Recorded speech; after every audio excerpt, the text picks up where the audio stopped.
à suivre, mais voilà, donc là, ça fonctionne. Je m'assure juste que tout est OK. Ah non, il y a Nadir qui est là également avec nous. Super Nadir. Hop, Crypto Monde également. OK, OK, OK. Bon, vous entendez tous, il y a pas de souci, tout va bien, nickel, on peut lancer le live. En plus, c'est marrant parce que je vous parlais des galères que j'ai eues ce matin parce que du coup, donc j'étais à la crypto conférence, donc c'est ça dont on va parler aujourd'hui, à la crypto week de Binance, du coup, aujourd'hui, qui dure 2 jours à Dubaï. Donc, il y avait Michael Saylor qui est venu, Brad Garlinghouse, le CEO de Ripple, et je crois que c'est ce qui a intéressé une grosse partie de la communauté. Donc, je vous ai fait un live. J'adore, bah, ça commence bien. Est-ce que XRP, c'est la bonne crypto, du coup, nous demande Wassil. Est-ce que XRP est la bonne crypto? C'est une excellente question. Donc, j'avais le CEO de Ripple qui était présent et donc il nous a donné ses retours par rapport à XRP. On va en parler aujourd'hui. Mais bref, je vous disais justement que j'ai galéré parce que j'ai fait un live ce matin. Je savais que ça vous intéressait de suivre en direct, mais YouTube a mal fait les choses et quand on filme avec son téléphone, malheureusement, je ne pouvais pas écrire en même temps. Donc, j'ai dû sortir mon ordinateur. Pour ceux qui ont vu le live, merci à ceux qui ont été là. Donc voilà. Bref, en tout cas, maintenant, tout fonctionne bien apparemment. Donc, on va pouvoir parler. Je vous disais que je voulais à tout prix faire un live aujourd'hui et pas vous faire une vidéo simplement comme d'habitude parce que en allant à l'événement, et je pense que c'est super intéressant pour ceux qui ont l'opportunité de le faire, n'hésitez pas. Ben, j'ai été ultra hypé et le fait de voir les fondateurs de tous ces projets en direct, j'ai pu discuter avec la team de Aster, par exemple. Je sais qu'il y a plein de gens qui, dans la communauté, ont investi chez Aster. J'ai pu discuter avec eux, c'était incroyable. De voir tous ces gens-là, de voir le CEO de Ripple, le CEO de Binance, la présidente de la fondation Solana sur scène, qui finalement sont des êtres humains et ont les mêmes doutes que nous à un moment donné, mais également plein de convictions, bah, ça permet de ressortir de là-bas en fait avec comment dire, avec une hype et des convictions de malade. Donc je voulais vous partager ça en fait et vous le transmettre en direct. J'ai trouvé que c'était beaucoup plus intéressant de le faire comme ça. Donc voilà pourquoi est-ce que je fais un live aujourd'hui. Et je vous ai préparé du coup un petit résumé de tout ce que j'ai vu, tout ce que j'ai entendu. Et on va pouvoir échanger du coup ensemble. Je vais répondre à vos questions également. Je sais que c'est assez tard. À Dubaï, il est 1h30 là pour le coup. Mais je tenais à le faire quand même, du coup, malgré le fait qu'il soit aussi tard ici. Mais je sais qu'il est également tard en France. Donc voilà, le live sera disponible bien sûr en rediffusion pour tous ceux qui voudront. Il n'y a pas de souci. Mais je pense que c'est quelque chose que je ferai de plus en plus, dans tous les cas. Donc bref, on va passer tout de suite dans le vif du sujet. En fait, l'un des débats, l'un des sujets justement, c'était le PDG de Binance et Michael Saylor ont beaucoup insisté là-dessus, sur la volatilité, les sorties des ETF et l'avenir des stablecoins, mais également des crypto-monnaies du coup. Euh, donc, on a un marché à la croisée des chemins. Faites pas attention à ce chiffre-là, je me suis trompé dans la présentation quand je l'ai fait, c'est bien 20 milliards et pas 20 millions. Du coup, de liquidations qui ont eu lieu dans ce jour a marqué d'une pierre blanche pour la crypto si vous étiez présent du coup le 10 octobre. Si jamais je dis pas de bêtises, on s'est endormi ou réveillé avec le Bitcoin qui avait pris des claques, des altcoins qui sont tombés à moins 70, moins 80%. C'était assez incroyable. On avait pris ça du coup dans les dents et on s'en remet doucement du coup de cette liquidation-là. Mais ils ont insisté là-dessus, surtout le PDG de Binance, il insistait sur le fait que malgré tout ce qui s'est passé, les traders ne quittent pas l'écosystème. Et la base mondiale actuelle de Binance, c'est 300 millions d'utilisateurs et que ça a continué à augmenter en fait après le crash. Donc ça, c'est vrai que c'était assez intéressant d'entendre ça de sa part parce qu'il disait voilà, il y en a plein qui ont eu peur, qui sont partis, etc. Je le vois dans la communauté et généralement sur X et compagnie. Mais il disait voilà, nous on a augmenté notre base d'utilisateurs après ce crash. Donc même si on ne sent pas encore le retail qui est là, là, c'est le CEO de Binance qui nous dit, nous, on continue à générer plus d'argent et à onboarder de plus en plus de monde.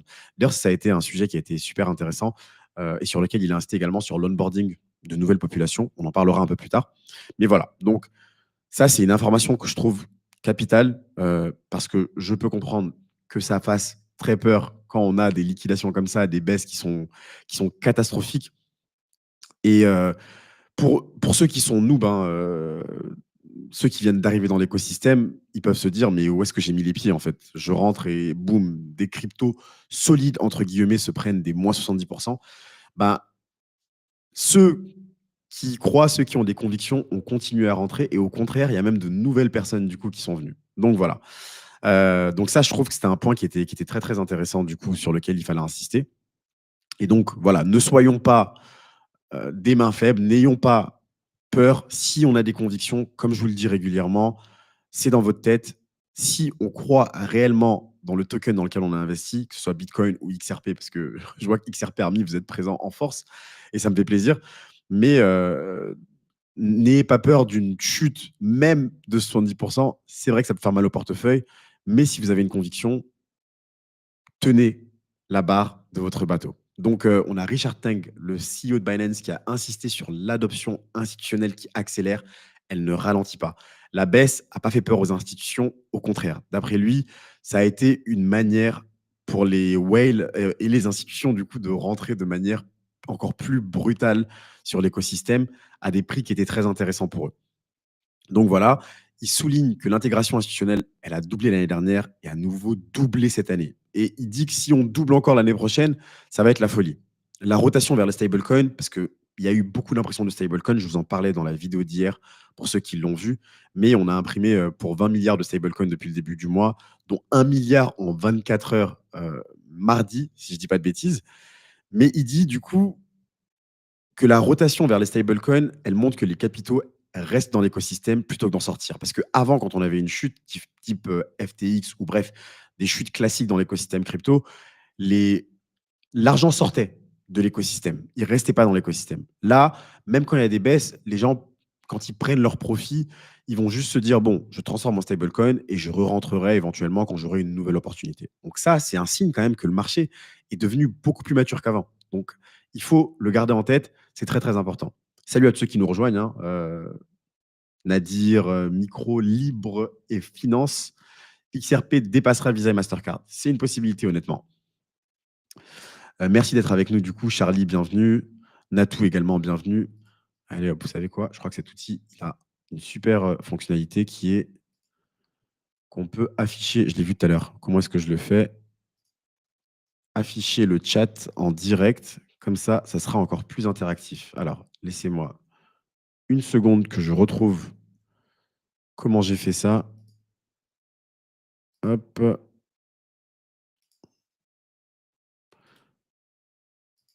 C'est ici peut-être.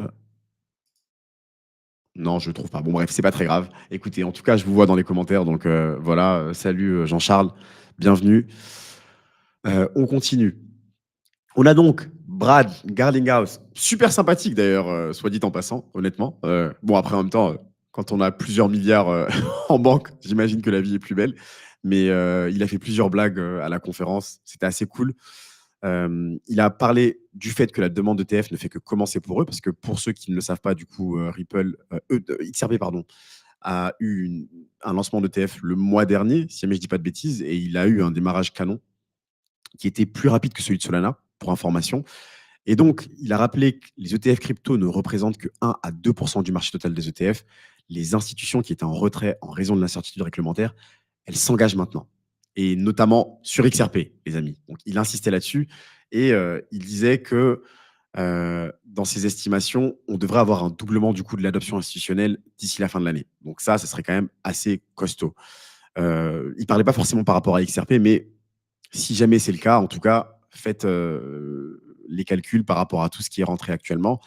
Ça présage de bonnes choses pour XRP. Et surtout que les cas d'usage réel, stablecoin, paiement, règlement institutionnel, ils arrivent là tout de suite. Ils sont même déjà là, en fait, j'ai envie de vous dire, parce qu'à la conférence, c'était super intéressant. Il y avait pas mal de projets RWA. Donc, RWA, c'est Real World Asset, la tokenisation des actifs réels. En français, c'est beaucoup plus long. Mais bref, on va dire RWA.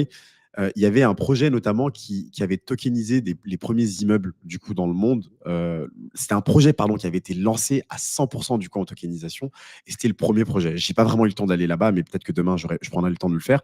Et ça, c'est des usages de la vie réelle des crypto-monnaies, de la tokenisation. On peut littéralement le toucher parce que c'est de l'immobilier. Donc on y est en fait déjà. et ça va faire que s'accélérer finalement, toute cette tokenisation sur la blockchain. Et on a donc la présidente de la fondation Solana. C'est marrant parce que le mec qui s'occupait comment on appelle ça, le pas le speaker, mais celui qui donne la parole. J'en perds mon français. N'hésitez pas à m'aider. Ouais, la mise à jour Fusaka dans 50 minutes. Je vous ai fait une vidéo hier pour vous expliquer, pour ceux qui ne savent pas exactement ce que c'est. Je vous ai fait une vidéo pour vous l'expliquer de la manière la plus simple possible, la mise à jour Fusaka, qui va être vraiment, à mon avis, un game changer pour Ethereum. Donc, à prendre en considération. Je sais que ça fait beaucoup moins de hype que les précédentes mises à jour, parce qu'avant, c'était la folie, toutes les mises à jour qu'on avait eues. Mais là, Fusaka est vraiment passé, je trouve, sous les radars, mais très, très, très importante mise à jour. N'hésitez pas à aller regarder la vidéo après le live. Je vous explique du coup en détail ce que ça va changer pour nous. Donc, bref, pour en revenir à la conférence, la présidente de la Fondation Solana, en fait, à la fin, voilà, c'est ça que je vous disais, le modérateur, merci, en fait, a posé la question à la fin, du coup, à Brad Garlinghouse, au PDG de Binance, et à Lucy Liu, la présidente de la Fondation Solana, euh, où est-ce qu'ils voient Bitcoin en début d'année, du coup, 2026 et à fin 2026. Et c'était assez intéressant. Et elle, justement, elle a dit un truc qui était assez cool. Mais bon, bref, elle a apporté sa perspective à long terme avec des ambitions qui sont exponentielles, notamment sur Solana. Et c'est vrai, hein, parce que pour la petite information, moi j'ai connu Solana au précédent cycle et je vous assure que c'était un token dont on se moquait en fait. Solana, c'était une blague. Salut Coffee Love. Et j'arrive pour les questions après, hein, Charles, t'inquiète, j'ai bien vu. Je répondrai après. Mais pour pas perdre le fil, j'ai connu Solana à un moment où c'était une joke, littéralement. On parlait de Solana comme d'un meme coin parce que c'était une blockchain qui s'arrêtait toutes les 2 secondes. Quand FTX s'est fracassé la figure, bah, en fait, Solana est tombé avec parce que FTX avait investi énormément du coup dedans. Et on est tombé, je crois, à 8 dollars, si je dis pas de bêtises. Et même pour moi, honnêtement, je pensais vraiment que c'était une crypto qui allait disparaître et qui était juste une crypto hype du cycle précédent. Mais en fait, non, ils ont build, ils se sont pas laissés abattre, ils ont continué à construire et aujourd'hui, c'est presque un OG de la blockchain Solana et c'est une blockchain sur laquelle il y a énormément de constructions qui sont en cours. Je vous en ai parlé, j'ai acheté le téléphone Seeker Solana. Pour ceux qui sont pas d'ailleurs dans le Telegram, j'en profite, n'hésitez pas à nous rejoindre. Tout à l'heure, j'ai reçu un email de la fondation Solana justement qui disait qu'ils allaient faire un airdrop massif. On attend de voir, je vous tiendrai au courant pour tous ceux qui ont acheté le téléphone Solana. Et c'est fou parce qu'elle parlait de ça, elle disait on est passé d'une crypto-monnaie un peu joke où les gens se foutent de notre gueule à aujourd'hui, on build dans la vie réelle, on lance des téléphones carrément. On est en compétition avec l'iPhone. Elle rigolait, mais bon, bref, ils sont loin d'être en compétition avec l'iPhone parce que le téléphone est totalement, honnêtement, assez bas de gamme. Voilà, je sais pas, c'est l'équivalent d'un Samsung. C'est quoi? C'est les gammes A, je sais pas quoi, même pas A, hein, encore en dessous. Mais voilà, en tout cas, ils ont build. Donc ça, c'est assez balèze. Et surtout, Solana, son avantage, c'est qu'on passe de la tech pour la tech à la tech pour la finance. Et c'est déjà le cas, en fait. Donc voilà. Et elle a aussi dit aussi que la liquidité qu'on avait eue était irrationnelle à son sens entre avril et septembre, et surtout quand on avait eu le gros pump en fin d'année dernière, et qu'en fait, il y avait un réajustement qui était nécessaire, mais que du coup, ça arrive. Ça arrive. Donc voilà. Solana sous-côté, selon toi, micro, libre et finance, je suis entièrement d'accord avec toi et j'ai un DCA assez agressif sur Solana actuellement parce que, pour être honnête, et ça, je vous l'ai dit, hein, depuis un an, je vous le dis, Solana, c'est la crypto qui m'a permis de recouper toutes mes pertes du cycle précédent. Parce que je digresse, mais pour ceux qui nous rejoignent et qui ne me connaissent pas, du coup, et qui connaissent pas Crypto Mindset, euh, j'ai découvert les cryptos du coup au cycle précédent. Je me suis fait rect, mais comme un bleu, et j'étais un bleu d'ailleurs à l'époque, par les NFT catastrophiques. Et j'ai perdu beaucoup d'argent. Et plutôt que de fuir, je me suis dit, tiens, j'ai quand même envie de comprendre comment est-ce que je me suis fait entuber comme ça, excusez mon français. Et du coup, j'ai étudié Bitcoin à fond.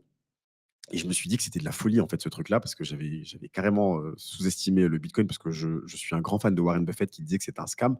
Bref, long story short, j'ai acheté du Solana au plus bas, dans les plus bas, à partir de 25 dollars, parce que j'avais commencé à comprendre, il y avait Firedancer qui devait arriver, etc. Plein de mises à jour sur Solana, et j'avais commencé à comprendre que la crypto avait un potentiel de malade.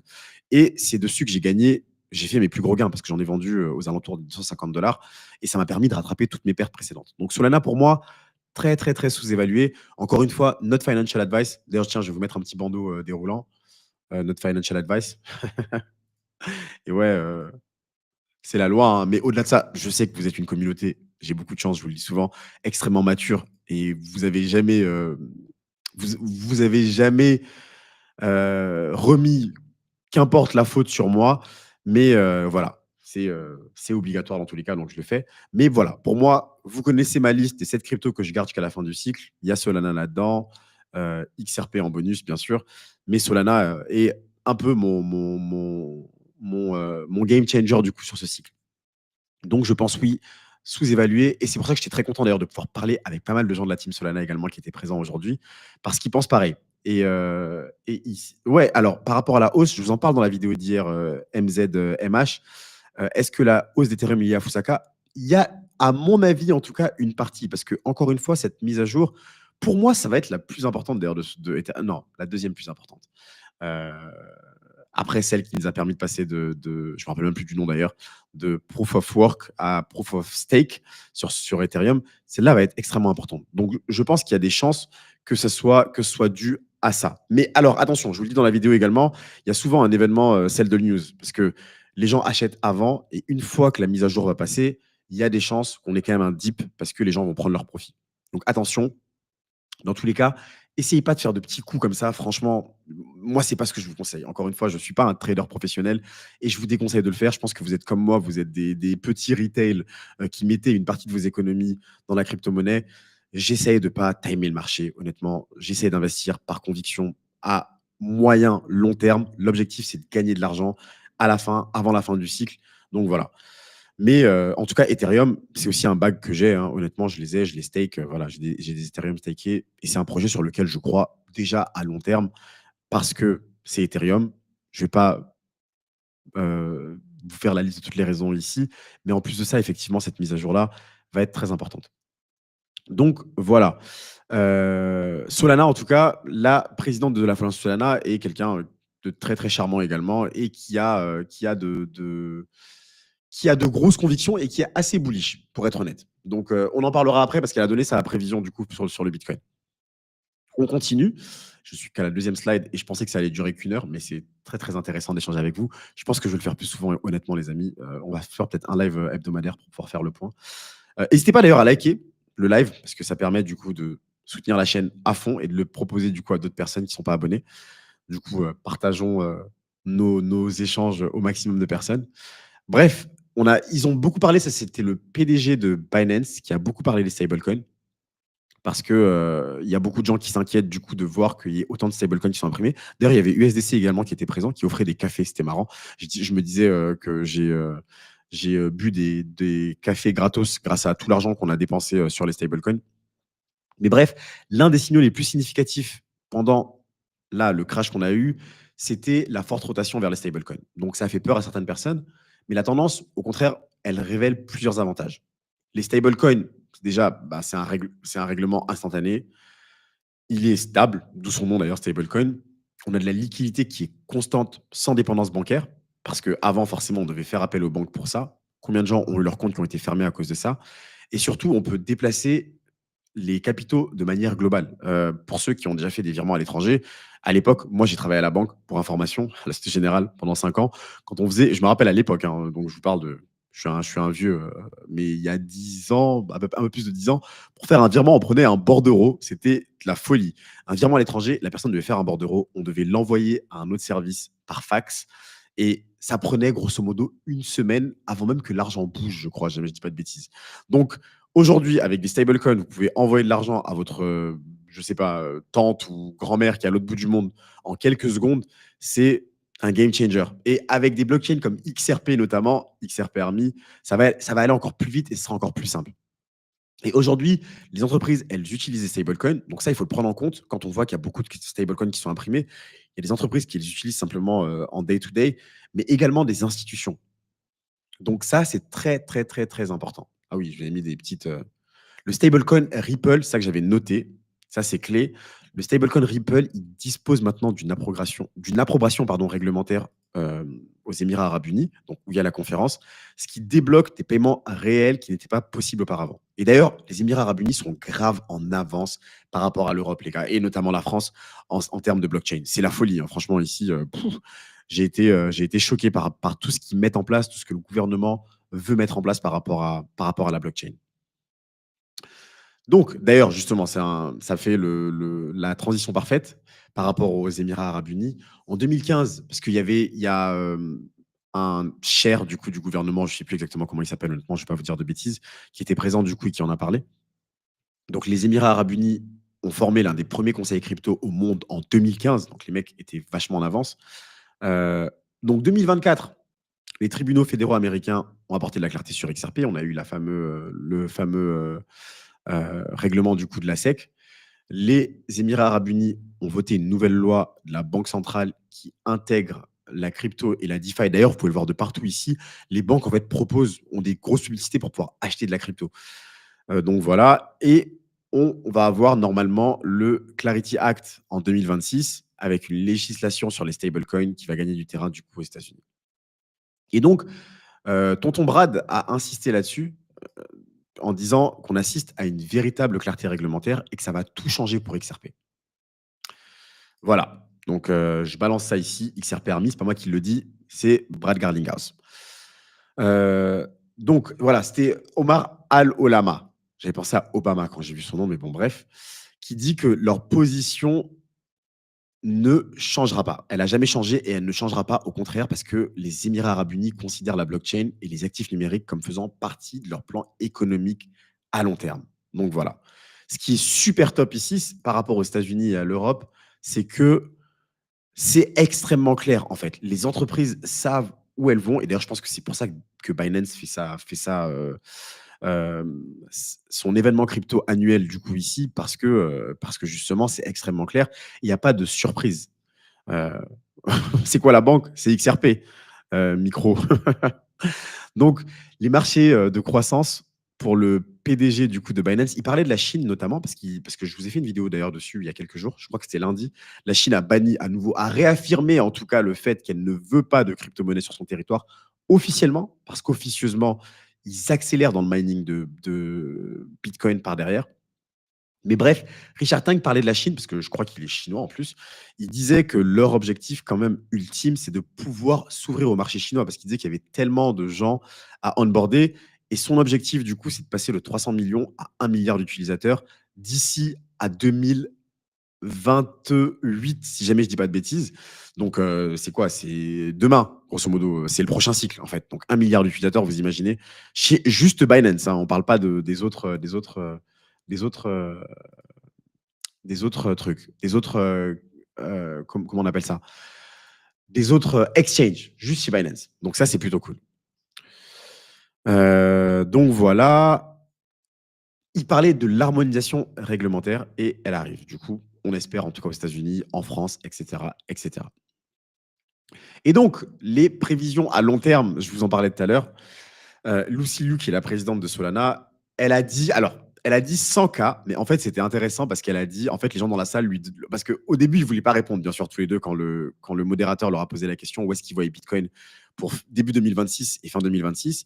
Et la salle, du coup, les a poussés à répondre. Et Lucy Liu, pardon, pas Lucy Liu, qui est une actrice, pour ceux qui la connaissent, euh, elle, elle a dit, ne vous inquiétez pas, we are good, Bitcoin va exploser les 100K en 2026. Donc, je sais qu'on est beaucoup ici à avoir cette conviction-là, mais l'entente de la présidente de la Fondation Solana, qui le dit quand même à une conférence, c'est aussi rassurant de savoir qu'elle a cette vision-là. Et pour Brad Garlinghouse, c'était plutôt 180 000 à la fin de l'année, à la fin de 2026. Donc voilà, je pose ça ici. Il y a Michael Saylor. Je voulais vous faire un live avec lui, mais malheureusement, c'est allé trop vite. Il n'est pas resté longtemps en plus. Il est venu, il a balancé tout ce qu'il avait à donner en disant le Chuck Norris de la crypto, comme vous l'appelez, à dire tout ce qu'il avait à dire, à quel point il croyait en Bitcoin. Il a réaffirmé tout ce qu'il a dit avant, qu'il allait acheter avec toutes ses économies s'il fallait. Mais bref, il a surtout poussé les gens à ne pas fuir la volatilité, en fait. Et il a dit, voilà, si vous n'arrivez pas à prendre un moins 40% psychologiquement, vous avez rien à faire dans la crypto-monnaie. Et voilà, grosso modo, c'est lui, avec ses 650 000 bitcoins, il arrive à prendre un moins 40, moins 50%. Ça ne l'empêche pas de dormir. Il a dit qu'on ne devrait pas stresser également. La phrase était: il y a de la volatilité, du bruit, du scepticisme, mais il y a toujours eu du scepticisme sur l'électricité, les automobiles et les avions. Donc voilà, Bitcoin, c'est la nouvelle révolution. C'est normal que les gens soient sceptiques et que ça baisse rapidement parce qu'on est en train de construire justement. Donc ne fuyez pas le feu, courez vers le feu d'après lui. Après voilà, courez pas forcément dans le feu les amis, mais vous comprenez ce qu'il voulait dire. Donc la stratégie, c'est marrant. Donc 600 milliards de dollars de réserves Bitcoin contre 8 milliards de dettes. Ratio d'endettement qui est relativement faible. Relativement, je mets des grosses guillemets aussi parce que bon, quand même, ils sont quand même assez endettés. Ils ont 21 mois de dividendes en réserve USD et un rendement Bitcoin historique à 47% par an. Il explique que si le Bitcoin s'apprécie de 1,36% par an, il gagne. Pour que nous payions cet argent indéfiniment et augmentant la valeur des actionnaires, le Bitcoin devrait s'apprécier de seulement 1,36% par an. Et comme vous le savez, en moyenne, Bitcoin est à beaucoup plus que ça. Donc voilà. Donc tu parlais de la banque. Alors j'ai vu dans les commentaires, je ne sais plus qui en parlait, qui disait qu'à la banque, on devait encore avoir des bordereaux. Ça fait longtemps que j'ai quitté la banque, donc c'est vrai que je ne suis plus forcément au fait de ce qui se passe. Mais grosso modo, ils ont quand même beaucoup parlé de l'évolution de l'industrie bancaire. Parce que ils parlaient du fait qu'au Canada, par exemple, s'il y a des amis québécois avec nous du Canada, qu'il y avait encore des comptes bancaires qui se faisaient fermer au Canada en 2025 à cause de la crypto. Donc voilà. Mais l'industrie bancaire, quand même, qui était autrefois hostile, et ça, vous le savez parce qu'on en parle régulièrement. On a eu JP Morgan, je vous parlais hier de Vanguard, qui était grave hostile, qui a lancé un ETF carrément sur la crypto-monnaie. Donc voilà, qui change de position assez radicalement. JP Morgan, notamment, a été le plus grand retournement de veste de l'histoire de la crypto-monnaie, je pense, parce qu'il y a encore quelques mois, Jimmy Dimon, qui est le PDG de JP Morgan, nous disait sur toutes les chaînes que Bitcoin était un scam.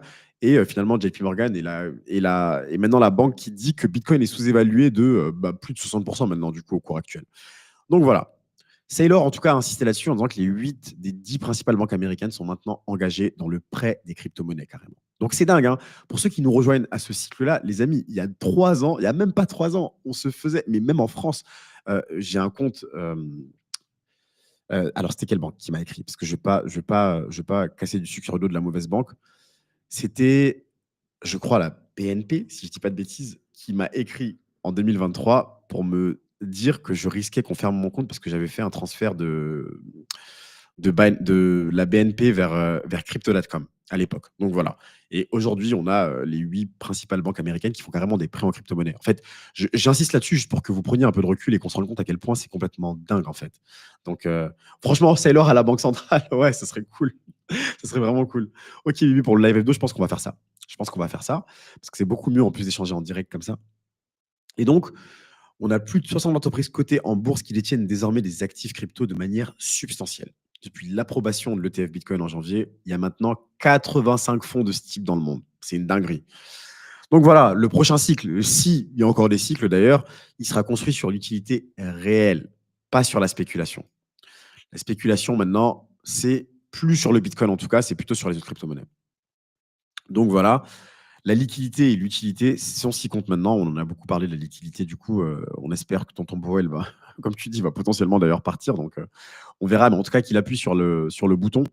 Le 10 décembre, on suivra ça de près pour voir ce qui va se dire. Parce que par contre, si c'est une mauvaise nouvelle, accrochez vos ceintures, les amis. Donc bref, l'industrie construit l'infrastructure financière de l'Internet. Donc ça, c'est très très important du coup à prendre en compte. Donc voilà un peu par rapport à tout ce qui s'est dit aujourd'hui. Je ne vais pas revenir après dans le détail parce que je vous ai dit, j'ai pu échanger, rencontrer plein de gens, notamment d'ailleurs un entrepreneur français qui est venu me parler, qui m'a vu solo à un moment donné et qui est venu me dire en anglais, qui me parle anglais et qui me dit ouais, je suis venu te parler parce que j'ai vu que tu étais seul et je suis venu te sauver. J'attendais un pote à moi. Bref, long story short, juste pour vous dire, c'est des gars qui ont lancé leur projet dans la crypto l'année dernière et ça explose tellement qu'ils sont venus du coup s'installer à Dubaï, toute leur équipe. Et il me disait en fait, son enthousiasme était contagieux parce qu'il me disait, mais il comprend même pas ceux qui doutent par rapport à l'évolution de la crypto-monnaie Bitcoin, mais également les autres, en fait. Les crypto-monnaies solides, bien sûr, pas les scams. Et il disait que voilà, pour lui, si CZ, CZ, pour information, le fondateur de Binance, quand il a créé Binance, il a vendu son appartement pour acheter du Bitcoin quand il a découvert Bitcoin. Il a dit que lui, s'il pouvait vendre son appartement, il le ferait pour pouvoir acheter du Bitcoin. Donc bref, je ne vous dis pas de le faire, encore une fois, not financial advice, mais juste pour pouvoir vous donner un peu l'état d'esprit de tous ceux qui étaient là-bas, en fait. Voilà, tous les builders qui sont là derrière. Euh, voilà, les gens sont en train de construire, en fait. On est encore early, entre guillemets, les amis, et à mon avis, on est au bon endroit au bon moment. Donc, lâchez pas, croyez en vos convictions, c'est super important. Donc, voilà pour cette petite présentation. Maintenant, on peut discuter tous ensemble, tout simplement. Donc, j'ai vu que vous aviez plein de questions. On va en parler.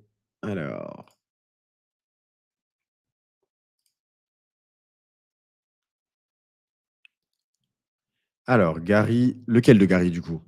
Parce que j'ai raté. Ah, Gary Gensler, oui, Gary Gensler. Oula, je l'avais oublié celui-là. Ouais, c'est vrai, oui. Ouais, on commence à le regretter, oui et non. Pourquoi est-ce que tu dis que tu le regrettes, Micro Libre et Finance? C'est quoi ton prénom d'ailleurs? Ce sera peut-être plus simple à prononcer. Mais je sais pas vraiment si on le regrette parce que pour le coup, depuis qu'il est parti, bah, la SEC, justement, XRP, ça a été levé. Il y a quand même pas mal de bonnes choses qui se sont passées, je trouve, entre-temps. Donc, je sais pas. Est-ce qu'on regrette vraiment Gary, les amis? Dites-le moi. Est-ce que vous regrettez Gary Gensler? Qui était qu'un pion d'ailleurs, je suis d'accord, hein, pour le coup. Alors, Aster, ouais. Alors, donc, je pense que tu pourras en parler mieux que moi, Cryptomonde, parce que moi, j'ai tendance, pour le coup, à, n'ayant que 24 heures dans ma vie et ayant d'autres projets, parce que pour information, si vous ne savez pas, j'ai une autre chaîne YouTube qui est beaucoup plus grosse que celle-ci, qui parle d'entrepreneuriat. C'est quand même mon activité principale. Je vais pas aller étudier toutes les crypto-monnaies. J'avais entendu parler d'Aster, et pour le coup, honnêtement, hein, je suis totalement transparent avec vous, vous le savez, dans tous les cas, cette chaîne, elle est là juste pour que je vous partage mon expérience, hein. Je suis pas un gourou et j'ai pas la science infuse. J'apprends et j'apprends avec vous et je vous partage mes apprentissages en même temps. Et Aster, je l'ai découvert du coup à peu près au moment où elle a commencé à péter. Je m'y suis intéressé, je suis allé creuser un peu et je me suis dit, franchement, n'ayant pas le temps de vraiment, vraiment, vraiment étudier le token, je ne vais pas y toucher. Est-ce que c'est un regret? Honnêtement, oui, parce qu'avec du recul, je les ai vus aujourd'hui. Je vous ai dit, j'ai parlé avec l'équipe d'Aster, ils étaient présents du coup à la Binance Week. Bah, encore plus aujourd'hui, ils ont renforcé mon regret. One life, no regret. J'essaie de vivre avec cette phrase en tête et ce mantra, mais c'est difficile. On est des êtres humains, donc je ne vais pas mentir. Bien sûr que j'ai des regrets. Et Aster, notamment, ça en est un. Franchement, parce que surtout aujourd'hui, quand j'ai discuté avec eux et leurs projets et tout ce qu'ils sont en train de faire, c'est assez intéressant. Mais voilà, je suis pas la personne la mieux placée pour pouvoir en parler. Justement, dans la communauté, si jamais vous vous y connaissez, je sais quelqu'un qui maîtrisait assez bien dans le Telegram et qui en parlait, il y avait carrément quelqu'un dans le Telegram de Crypto Mindset qui a mis tout son bac, qui a 100% en Aster. Donc, waouh, j'admire les gens qui ont des convictions aussi fortes, même si moi je déconseille hein, personnellement d'investir sur un seul projet. Mais voilà, je pense que vous pourrez en parler mieux que moi. Je pense que c'est un bon token. Salut Seb, merci d'être là. Les métaphores, écoute, j'essaye, franchement, je trouve que c'est la meilleure manière, les métaphores, honnêtement, d'expliquer quelque chose. En fait, ça me vient d'où? J'avais un prof à moi, un prof de maths, il m'a fait kiffer les maths. C'est grâce à lui, honnêtement, que j'ai fait des études de finance, parce qu'il m'a fait kiffer les maths, parce que avant lui, je captais rien à ce que me racontaient les profs. Et en fait, lui, il utilisait des métaphores pour tout. Et je trouvais ça tellement clair que voilà, je me suis dit que la meilleure manière d'apprendre à quelqu'un quelque chose, c'est d'utiliser des métaphores. Et en plus, ce qui est génial, le fait de le partager avec vous, c'est que ça me permet moi aussi de réviser. Je ne sais plus qui a dit que enseigner quelque chose, c'est l'apprendre deux fois. Et c'est tellement vrai. C'est aussi pour ça que c'est une bénédiction pour moi hein, d'avoir cette communauté et d'échanger avec vous assez régulièrement. Parce que j'apprends constamment, non seulement deux fois, mais j'apprends également par rapport à d'autres choses, tu vois, notamment Aster. Donc, par rapport à Tonton Gary, tu dis que malgré sa sévérité, alors, hop, ces règles étaient prévisibles. Aujourd'hui, la régulation est plus instable, ce qui crée de l'incertitude pour les investisseurs. Vito, ok Vito, super. Ouais, alors, honnêtement, je trouve quand même que La situation aujourd'hui est quand même beaucoup plus claire que ce qu'elle était il y a 1 an et encore plus que ce qu'elle était il y a 2 ans. Je veux dire, honnêtement, quand même, Trump, il y a un truc sur lequel on peut quand même le remercier, c'est que même si je suis pas sûr qu'il comprend vraiment de quoi il parle quand il parle de crypto-monnaie, Heu, il a au moins poussé la narrative et ça a poussé, bah, le monde entier finalement, parce que tout le monde copie les États-Unis, à s'y intéresser un peu plus et à légiférer également là-dessus. Donc je pense quand même qu'aujourd'hui, on y voit plus clair. Là, notamment, je vous ai parlé des Émirats arabes unis qui, eux, ont une législation qui est dans le futur. Ils sont déjà en 2030 par rapport, au reste du monde, je trouve. Peut-être Singapour, peut-être arrive, à suivre, mais je pense qu'on évolue plutôt dans le bon sens de partout. On a eu Mika, du coup, en Europe. Même la France, je pense, voilà, on a des rumeurs en tout cas comme quoi, voilà, ils veulent également se pencher sur le fait d'avoir du Bitcoin dans le trésor. On a tous les jours des news de pays qui ont légiféré du coup par rapport à la crypto-monnaie. Il y avait la Norvège, je crois, il y a quelques jours, qui a carrément investi, le fonds norvégien souverain a investi en crypto-monnaie. Donc je pense quand même qu'on évolue dans la bonne direction. Donc je ne sais pas si tonton Gary, d'ailleurs, ce serait mal de savoir où est-ce qu'il est aujourd'hui et qu'est-ce qu'il fait de sa vie, parce qu'il a complètement disparu. Je ne sais pas si je le regrette. Honnêtement, je ne suis pas sûr. Je pense qu'on est quand même mieux sans lui aujourd'hui. Donc voilà. Euh, Salut José, hello le Québec. Bon matin, comme on dit à Montréal. J'adore, j'étais au Canada, pour ceux qui le savent, pour ceux qui sont dans le Telegram, j'étais au Canada il y a 2 mois. J'ai pas pu passer à Montréal, malheureusement, j'étais à Toronto, mais j'adore le Québec. Donc, hello à tous nos amis du Québec et merci d'être là. Merci d'être avec nous. En Europe et en France, les banques seront obligées de suivre exactement ce que je suis en train de dire, Bibi. C'est exactement ce que je pense, hein. Je pense que en fait, bah, ils vont juste pas avoir le choix, en fait, à partir du moment où les États-Unis vont s'y mettre et on est quand même en phase pour ça, ben, je pense que, ouais, ça va juste ils vont juste pas avoir le choix, en fait. Encore une fois, pour ceux qui étaient là, d'ailleurs, dites-moi en commentaire depuis combien de temps vous êtes dans la crypto-monnaie? Ça m'intéresse toujours, justement. Ça me permet de voir, l'état d'esprit des gens en fonction de quand ils sont arrivés. Moi, j'ai commencé en 2000, je dirais, alors, j'ai commencé à m'y intéresser réellement en 2021, mais vraiment à fond, on va dire, depuis 2022. Mais pour ceux qui ont connu le cycle précédent, encore une fois, salut Fred. J'adore Fred, il est sur toutes les vidéos de la chaîne et ça me fait extrêmement plaisir. Donc merci infiniment du coup d'être là. Et toujours de bonne humeur, malgré les chutes. On rigole souvent avec Fred quand il y a des chutes parce qu'il est toujours de bonne humeur. Donc je pense que c'est l'état d'esprit qu'il faut avoir d'ailleurs. Les amis, je vous l'ai déjà dit en vidéo, mais ce que je fais quand ça m'impacte vraiment, c'est que je prends un maximum de recul et je me dis qu'on n'est que 8 millions d'êtres humains. Je regarde parfois une carte de la planète et je me dis que je suis qu'un petit point insignifiant parmi tous ces points-là et que finalement mes problèmes de crypto-monnaie à moins 20%, est-ce que c'est si grave quand il y a des gens qui n'arrivent pas à manger quelque part dans le monde? Donc voilà. Salam, Kofi, Love, merci d'être avec nous. Alors, j'essaie toujours de mettre les commentaires quelque part, j'arrive pas à le faire, mais bon, bref. 1 an, du coup, ok, super, super, super. Donc, José, t'es rentré au bon moment, je pense, hein, et Charles également. Alors, tout dépend de quand, parce que 1 an, quand 1 an? Est-ce que c'est 1 an fin 2024 quand on était sur les plus hauts, ou 1 an après quand ça a commencé à se casser la figure, ou 1 an avant que ça monte, justement? Parce qu'en fonction de en fonction de quand on est rentré, je veux dire, le portefeuille, il est soit à plus 50, soit à moins 50. Donc, c'est pas la même chose. Exactement, il a doublé sa fortune et même plus, je crois, avec son projet, là, surtout le token Trump. Là, pour le coup, franchement, il nous a fait énormément de mal parce que quand il est sorti, son token a explosé, ça a siphonné de la liquidité de partout et après, ça s'est fracassé la figure de partout. Et je pense que ça a dégoûté surtout une bonne partie des gens qui sont rentrés à ce moment-là. D'ailleurs, c'était à peu près 1 an. Donc, j'espère que vous n'en avez pas acheté parce que ça a dû dégoûter. En tout cas, moi, je serais rentré à ce moment-là. Il y a un président qui shield son token et qui le dump sur ma face. Bah, je pense que ça aurait pu me dégoûter. Donc, voilà. En tout cas, bravo à tous ceux qui sont restés à ce moment-là, malgré tout ça.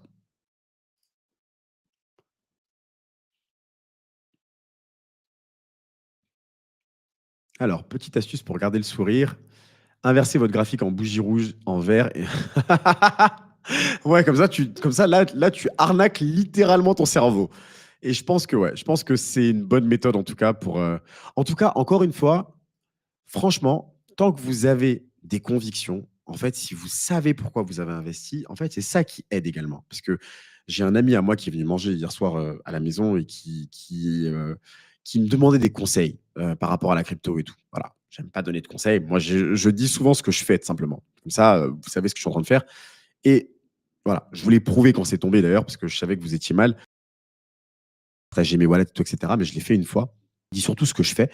Et je lui disais, en fait, ça m'impacte très peu, c'est vrai, quand je vois mon wallet actuellement. Attendez, je vais ouvrir mon wallet principal, hein. Là, tout de suite, il est à, je vais vous dire, hein, parce que ça fait mal aux fesses. Il est à moins sur les 3 derniers mois, qui je crois était le dernier point le plus haut. Je suis à moins 28,27% en 3 mois sur mon wallet principal. Donc, je vois ça, voilà, c'est beaucoup d'argent qui est techniquement en perte latente. Mais honnêtement, je ne vais pas dire que ça me fait ni chaud ni froid, parce que je préférerais bien sûr être à plus 28% plutôt que moins 28%. Mais ça va me faire tiquer sur le moment, mais je le calcule même pas. Honnêtement, je sais que certaines personnes regardent constamment leur application CoinMarketCap ou leur wallet Binance ou qu'importe le wallet que vous avez. D'ailleurs, c'est un petit conseil, pas en investissement, mais en sécurité. Du coup, ne gardez pas vos crypto-monnaies sur des exchanges, les amis. Utilisez des cold wallets. Il y en a un qui est extrêmement simple. D'ailleurs, Tangem, on est en partenariat avec la chaîne. Vous avez droit à 5 euros, je crois, de réduction. Je vais vous passer par le lien dans la description quelque part sur la chaîne. Bref, je vous le mettrai éventuellement à la fin de la vidéo. Mais envoyez vos cryptos, s'il vous plaît, sur un cold wallet où vous les sécurisez. Bref, je sais qu'il y a des gens qui savent exactement à combien de moins pourcent ils sont en direct toutes les 2 minutes. Et ça, déjà, pour moi, c'est pas une bonne chose parce que je peux même pas vous dire. En fait, là, jamais, j'avais pas regardé. Dans ma tête, j'étais environ à moins 35% sur mon wallet. Je regarde le cours des crypto-monnaies en elles-mêmes, mais vu que j'en ai plusieurs et sur plusieurs wallets, je sais pas à combien de pourcents en moins je suis, en fait. Donc, déjà, ça impacte pas trop mon mental. Mais au-delà de ça, pourquoi est-ce que je peux regarder mon wallet à moins 28% et continuer à sourire à la vie? Bah, déjà, c'est que j'ai pas investi de l'argent qui est fondamental pour moi, dont j'ai besoin tout de suite. C'est ce que je disais à mon pote hier, pour le coup, parce qu'il me disait qu'il allait vendre il allait vendre un appartement qu'il possédait et qu'il comptait tout réinvestir en crypto. Et je lui ai dit, bon, déjà, est-ce que tu as de quoi vivre si demain tu perds ton travail? Euh, mais pendant combien de temps?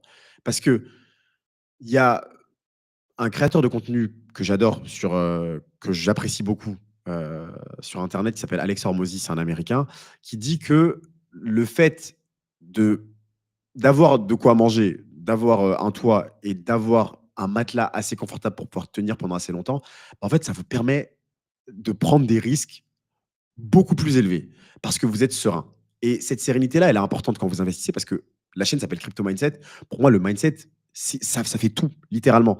Si vous n'avez pas un bon mindset, parce que j'ai fait cette erreur-là, de ne pas avoir le bon mindset, ben, vous êtes pratiquement sûr de perdre à l'avance parce que vous allez réagir à n'importe quelle euh, baisse ou à n'importe quelle hausse de la mauvaise manière.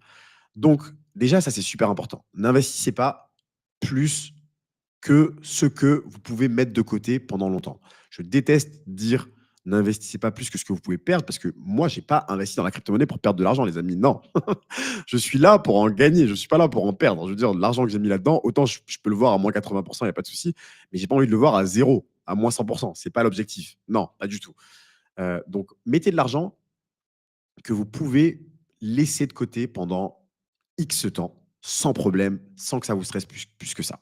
Ça, déjà, c'est important. Et je pense que l'erreur que font beaucoup de gens, c'est de mettre beaucoup plus que ça, parce que vous avez entendu parler de Bitcoin, vous avez vu que ça a fait, je ne sais pas combien de pourcents, vous avez un pote à vous qui s'est acheté une BMW grâce à ça, et vous dites, OK, je vais aller faire all-in. Non, je ne pense pas que ce soit une bonne idée.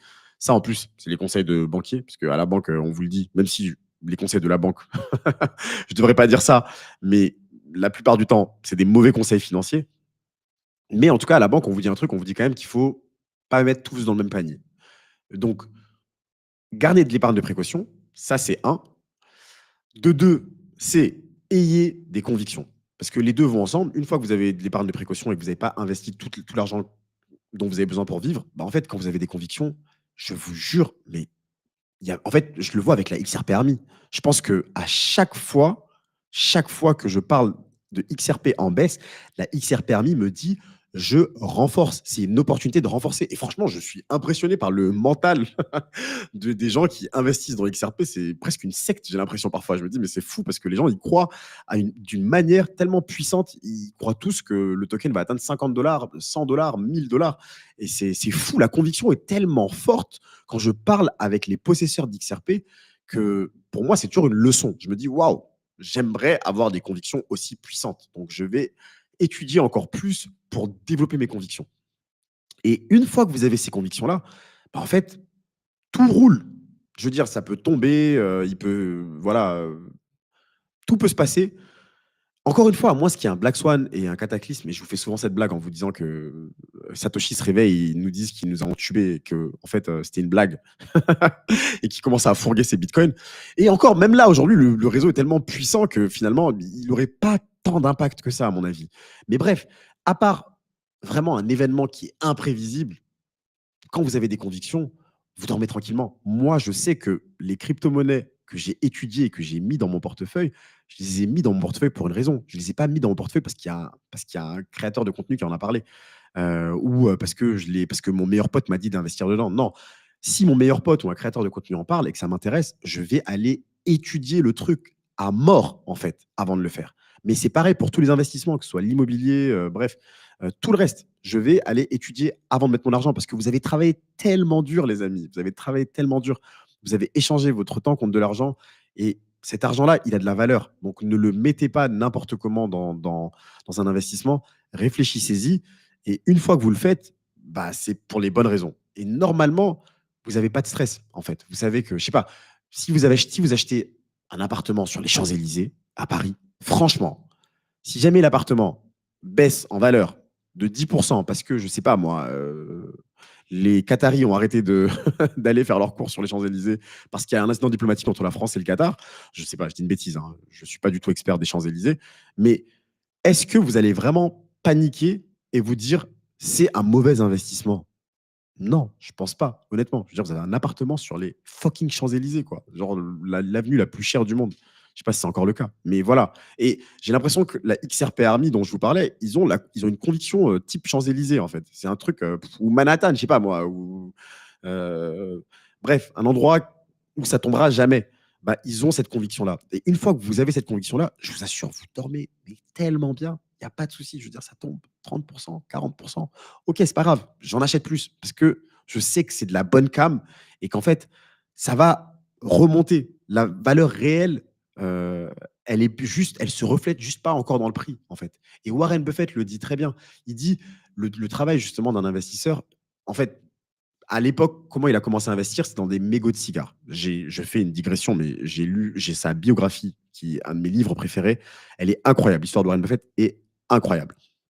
Mais bref, il a commencé en fait en cherchant des investissements qu'il appelait des mégots de cigarettes. Et il essayait de tirer une dernière bouffée de ce mégot de cigarette.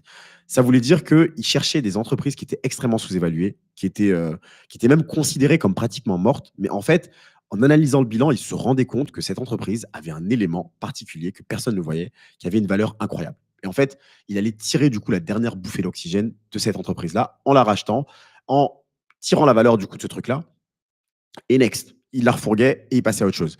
Et en fait, pour moi, ça, c'est de la conviction. Parce qu'en fait, il allait éplucher le bilan. À l'époque, en plus, il n'avait pas Internet, il n'avait pas l'IA, les amis, il n'y avait pas Crypto Mindset pour pouvoir vous aider à y voir un peu plus clair.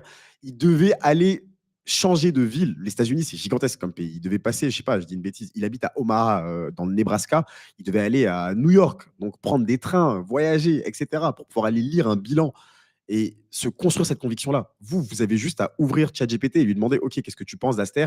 Donne-moi les bilans, etc., que j'étudie le projet, l'équipe, etc., et je crée ma conviction comme ça. Donc, faites-le s'il vous plaît, parce que je vois trop souvent des gens poser la question, euh, quel est le token hype, etc. C'est la plus mauvaise manière pour moi d'investir, en tout cas sur du long terme. Donc voilà. XRP Army, vous êtes là, je vois. Ah ben voilà, tu vois, je lisais pas vos commentaires parce que j'étais en train de vous faire une tirade. Je me suis lancé dans ma diatribe. Mais voilà, je vois vos commentaires et et c'est exactement ça. La XRP Army, franchement, je suis Est-ce que je regarde les vidéos de Crypto le Trône? De temps en temps, je t'avoue, Mathis, que quand tu vas créer du contenu, si ça t'arrive un jour, tu vas voir, il y a ce phénomène-là, en fait, où tu prends tellement de temps à le créer que tu as plus trop le temps de consommer du contenu, en fait. Et je le faisais beaucoup avant. Mes youtubeurs crypto préférés, c'est Paul de Crypto Formation, que vous devez connaître. Heu, je fais de la pub, hein. Franchement, moi, voilà, j'ai aucun problème avec ça, bien sûr. J'ai acheté une de ses formations d'ailleurs, pour le coup. D'ailleurs québécois, parce que tout à l'heure, on a des amis québécois, je sais ici. J'aime beaucoup du coup sa vision des choses et bah, je regarde de temps en temps, ça m'arrive du coup, Iril qui est lyonnais également comme moi parce que je suis originaire de Lyon les amis, 6-9 représente.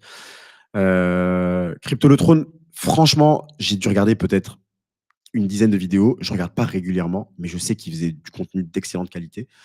Et je regarde les vidéos d'Asher, bien sûr, quand elles sortent, super intéressant. Toujours parce qu'il a un recul qui est incroyable. Je veux dire, voilà, c'est le OG des OG du coup dans la communauté française de crypto-monnaie. Et sinon, après, voilà, j'essaie de regarder également des Américains parce qu'encore une fois, ils sont toujours en avance sur nous, je veux dire, sur tout. Donc j'essaie d'aller regarder un peu ce qui se passe. Là-bas, il y a un gars qui s'appelle Brian Young, je crois, si je dis pas de bêtises. C'est un Asiate. Excellent de ses vidéos. Il fait des analyses extrêmement poussées. Franchement, je kiffe. Et sinon, qui d'autre? Sinon, voilà. Sinon, après, je lis beaucoup. Je lis énormément du coup de news. On a Yolande du coup dans l'équipe que vous devez connaître si jamais vous êtes dans le Telegram. Je lis beaucoup. Elle lit beaucoup également avec moi. Elle m'aide aussi pas mal à résumer un peu toute l'actualité. Je lis beaucoup CoinMarketCap. Et pardon, je regarde beaucoup CoinMarketCap pour les données sur les crypto-monnaies, mais je lis beaucoup Cointelegraph. Énormément, parce que je trouve que c'est le site qui est le plus réactif par rapport aux news. Mais après, je dis beaucoup de sites de news.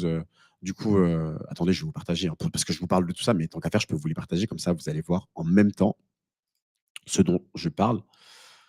Cointelegraph, du coup, donc c'est ce site-là qui, euh, qui est très réactif, donc j'aime beaucoup. Ah, une chaîne américaine que je suis, et d'ailleurs qui est présent à la Bitcoin Week Binance, j'ai pas pu assister aujourd'hui à la conférence, mais ils seront présents demain, donc j'irai les voir. C'est Coin Bureau. C'est une chaîne, c'est des Anglais, je crois, mais ils vivent à Dubaï. C'est des Anglais, si je dis pas de bêtises, c'est pas des Américains, et j'aime beaucoup leur contenu également. Donc voilà.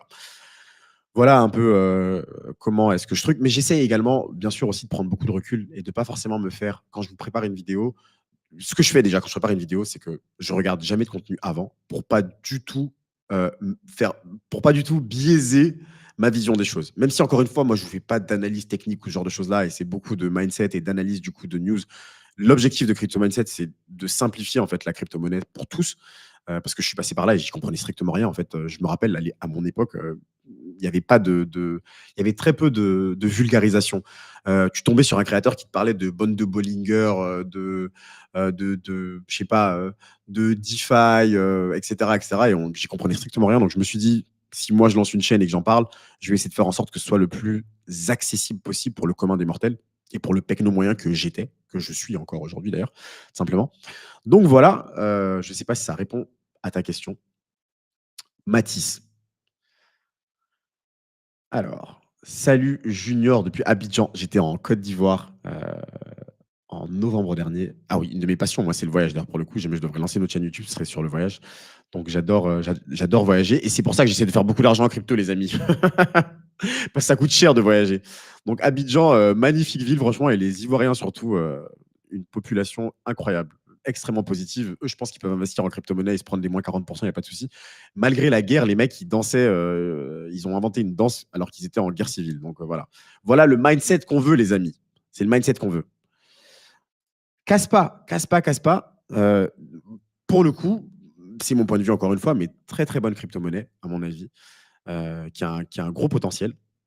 J'en ai pas. Atom, je sais pas qui a parlé d'Atom, parce que là tu parles de ça, Mathis, peut-être quelqu'un t'en a parlé, mais Atom pour moi, franchement, c'est la crypto pour le coup qui à mettre au cimetière. Hein. Personnellement, voilà, encore une fois notre financial advice. Mais j'en avais, et je parle encore une fois de mon expérience. J'en avais en début de cycle. J'ai tout fourgué, les amis. J'ai fui tout l'écosystème du coup Cosmos.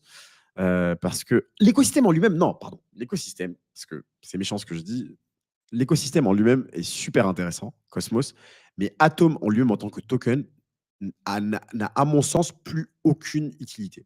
Donc voilà. Je ne mettrai pas 1 euro là-dessus, vraiment.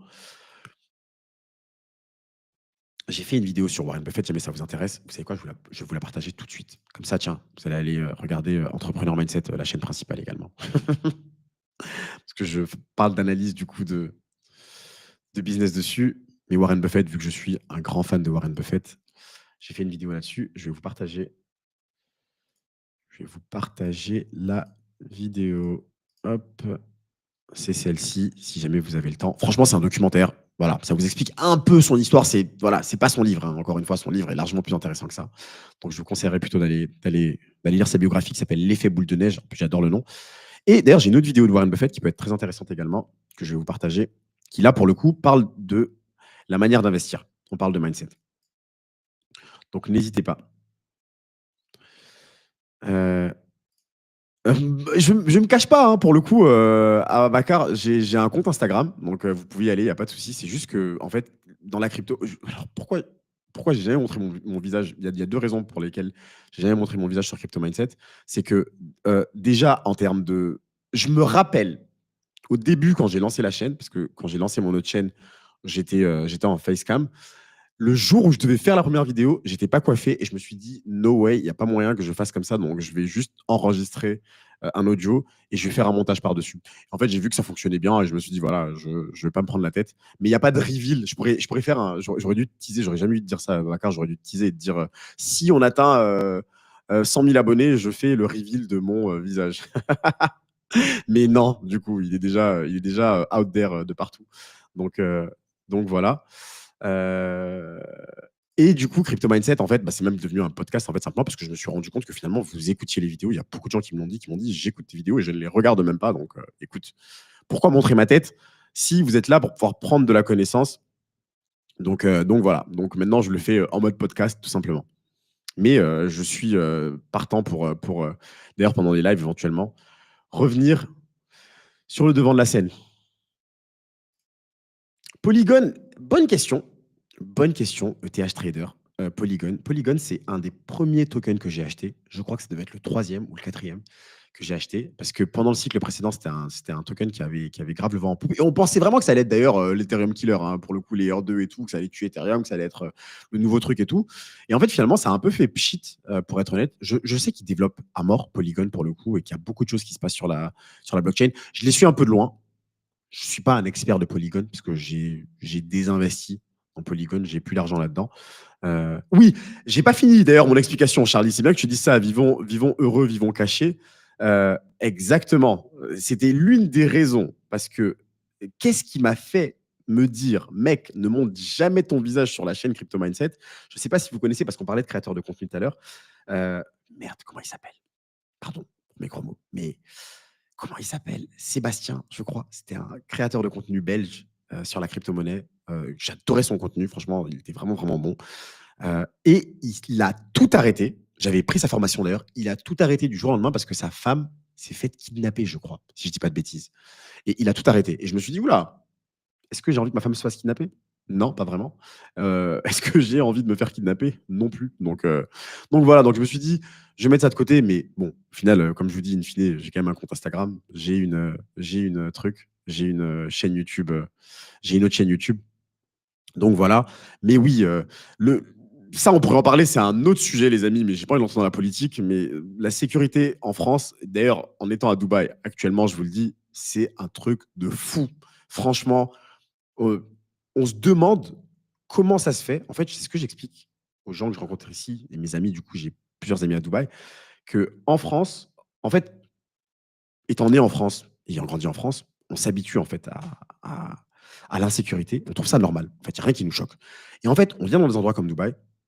Après, voilà, il y a bien sûr aucun endroit n'est parfait dans le monde, mais on vient dans un endroit comme Dubaï où la sécurité a été mise au pinacle. C'est le truc le plus important, l'un des trucs les plus importants. Et on se dit, mais on retourne en France et on se dit, mais c'est complètement dingue. Je vais vous raconter une anecdote, parce qu'on parle de femmes, et de femmes qui s'est fait kidnapper. Donc, je suis marié. Et je, donc, je suis venu avec ma femme à Dubaï euh, pendant quelques temps. On rentre en France. Le premier jour, elle se fait siffler la journée alors que je suis avec elle et un gars l'insulte. Et autant avant d'être venu ici, j'aurais presque trouvé ça normal. C'est fou, hein, mais voilà. Mais là, je me suis dit: «Mais c'est dingue, en fait, c'est complètement dingue. Comment en fait, dans ce pays, comment on arrive, à en être là?» Bref, donc ça, c'était une parenthèse. Mais du coup, par rapport à la sécurité, les crypto-monnaies et cetera, tout ça, je comprends parce que franchement, heu, il y a un très gros créateur français avec qui j'ai échangé, je ne dirai pas son nom, qui me disait qu'il se déplace avec une équipe de sécurité carrément à chaque fois qu'il est en déplacement sur Paris. Il paye toute une équipe de sécurité, donc des gars qui le suivent en voiture et tout, et cetera. La folie. Donc voilà. Voilà à quel point c'est important de effectivement, heu ouais, grave, laisse ta clé Ledger à Dubaï, c'est exactement ça. Ah mais c'est sûr que vous pouvez être sûr que quand je me balade en France, j'ai rien du tout sur moi, hein, ça c'est clair et net, franchement. Et puis dans tous les cas, bon voilà, je suis pas forcément trop dans le m'as-tu vu et cetera, heu marque et tout, et cetera. Je suis pas forcément dans ça. D'ailleurs, j'ai fait une autre vidéo sur la chaîne principale où là, pour le coup, je montre mon visage, où j'en parle. Mais bref, c'est une digression. Pour en revenir à Polygon, c'est super intéressant, les amis. J'avais prévu 1 heure et j'avais dit à ma femme d'ailleurs que j'allais faire un live pendant 1 heure. Et là, ça fait presque 1 heure et demie du coup qu'on est en train de discuter. Mais c'est super intéressant. Euh, Juste Polygon, je voulais revenir là-dessus parce que pour moi, c'est un token qui est assez intéressant. Ils développent énormément et ils font plein de trucs, mais en fait, le prix ne change jamais. Et j'ai l'impression qu'ils se font cannibaliser par toutes les autres L2 et ils n'arrivent pas à dépasser en fait. Donc voilà, c'est pas un token dans lequel j'investirais personnellement, mais je sais que c'est une crypto-monnaie qui construit quoi. À mort, ils construisent plein de trucs et ils sont sur plein de choses en même temps. Donc voilà, je sais pas si tu as du Polygon du coup ETH Trader, mais voilà, faut regarder. Ouais, ils le disent, hein. Ici, pour le coup, ils rigolent. J'ai un pote à moi qui me dit ça, qui me disait que quand il est allé à Paris, justement, il s'est fait voler son téléphone et qu'il était choqué par la vitesse à laquelle c'était arrivé, en fait. Parce qu'il regardait son téléphone, 2 minutes après, il voulait le reprendre et hop, le truc avait disparu. Donc voilà, c'est ce que je leur dis un peu parce que ici, vous avez dû voir à Dubaï parfois passer des vidéos où des mecs laissent leur téléphone, des influenceurs et tout, des créateurs de contenu, posent leur téléphone, vont faire leur vie et reviennent. Et je leur dis souvent, en fait, en France, t'as pas besoin de l'oublier ou de le poser quelque part pour qu'il disparaisse. Il suffit de te balader dans le métro, euh, la ligne, je ne vais pas tailler la ligne 13, mais bref, tu prends juste le métro à Paris et puis ton téléphone, voilà. Si jamais t'es pas sur tes gardes, tu as un téléphone et la minute d'après, t'en as plus. Donc voilà. Ah, Meria. Alors, Meria, pour le coup, j'ai jamais utilisé, mais effectivement, Fred, je pense que ça doit être ça doit être pas mal. Parce que forcément, Asher, dans tous les cas, je pense que il fait des trucs qui sont assez sérieux. Uni, ouais. Bah, Uniswap, ouais. Uniswap, j'en ai pour le coup. Et clairement, c'est un. Dans tous les cas, tout ce qui va être liquidité DeFi, franchement, voilà. C'est des tokens, à mon avis, qui ont de grandes chances de tout péter. Donc, regardez-les, effectivement. Ta tangente t'a coûté plus cher que tes cryptos. Tu l'as acheté à combien, Eric? Parce que, Fred, pardon, parce que la tangente, je crois que c'est 50 $, si je dis pas de bêtises. Mais oui, dans tous les cas, notre objectif, c'est d'acheter un vélo avec. Donc, il n'y a pas de souci.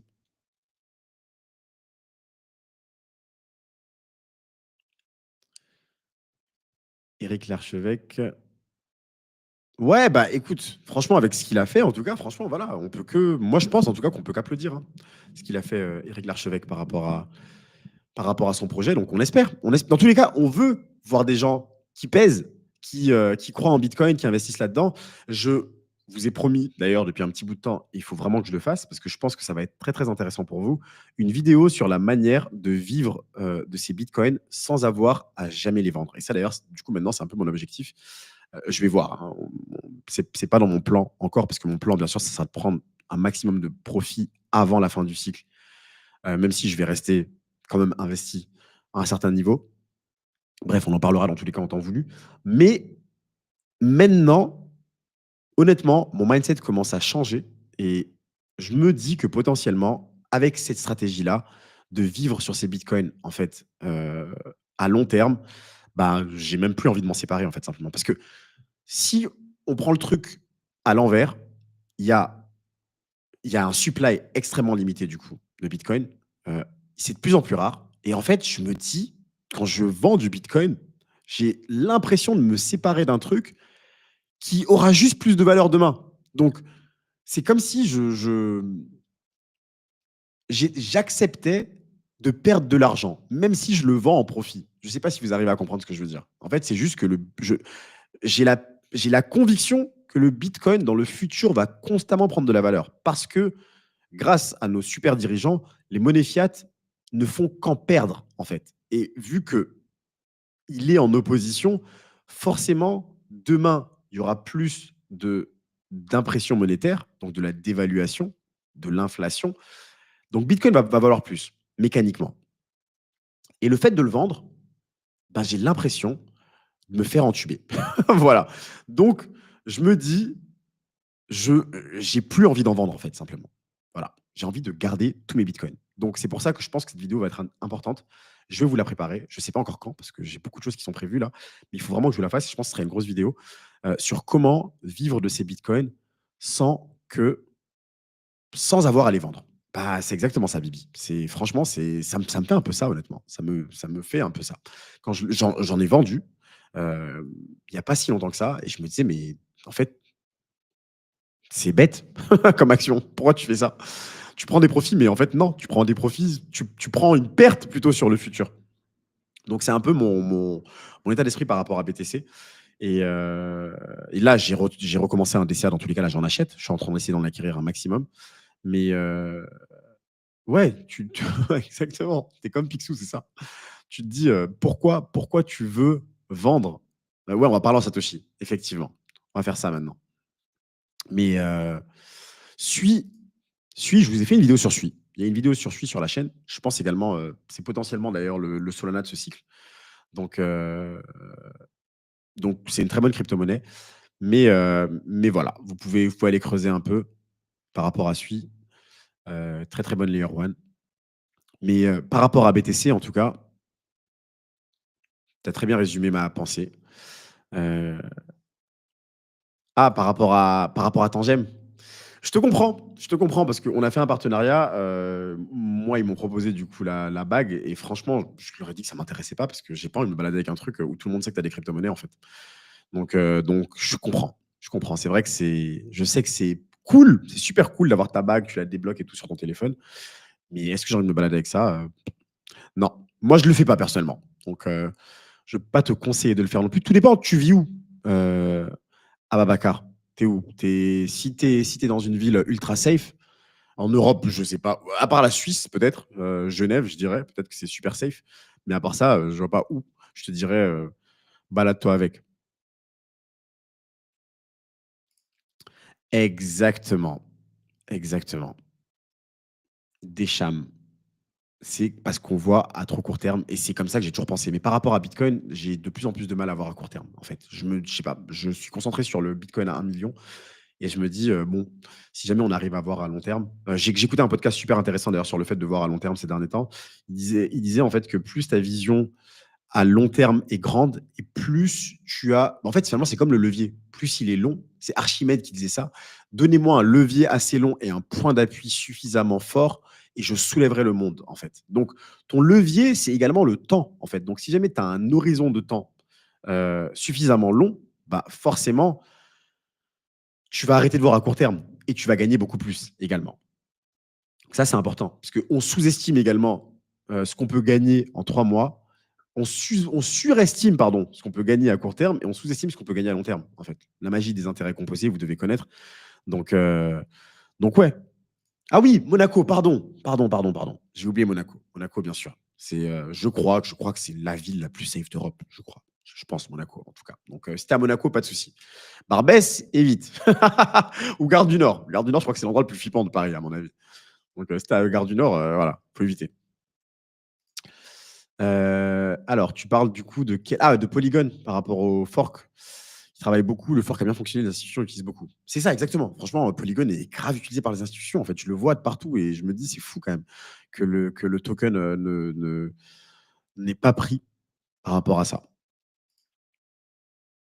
Ouais, voilà, exactement. Arnaud, entièrement d'accord avec toi. Moi, j'ai mes cartes en gemme. J'ai pas pu avoir les noires d'ailleurs quand je les ai achetées parce que je les ai achetées pour le coup mes cartes.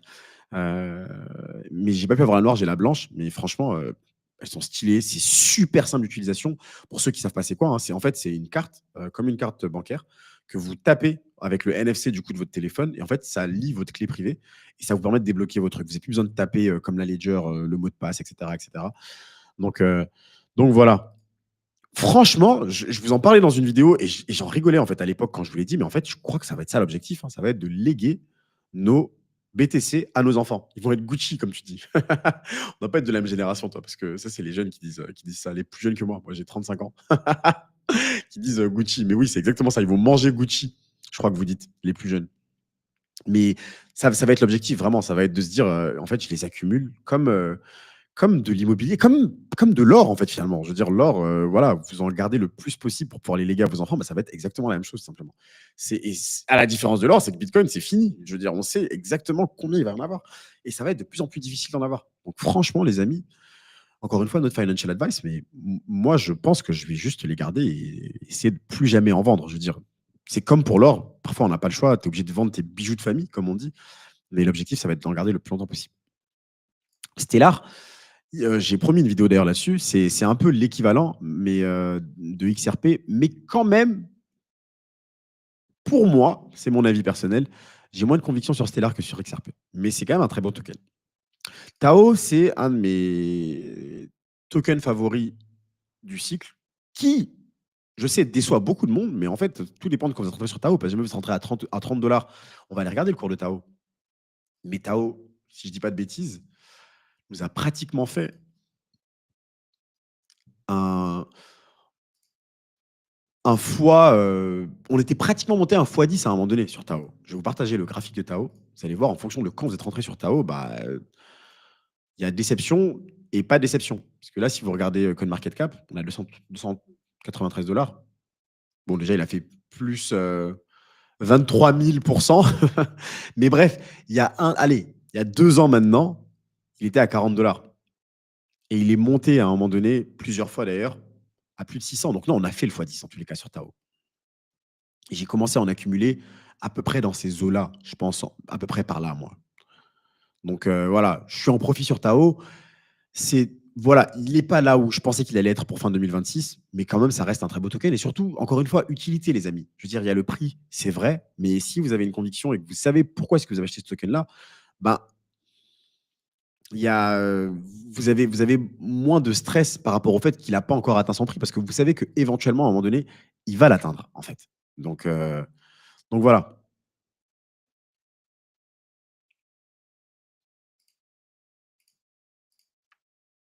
Ok, super Fred. Content de savoir que tu as gagné de l'argent du coup avec Systelem.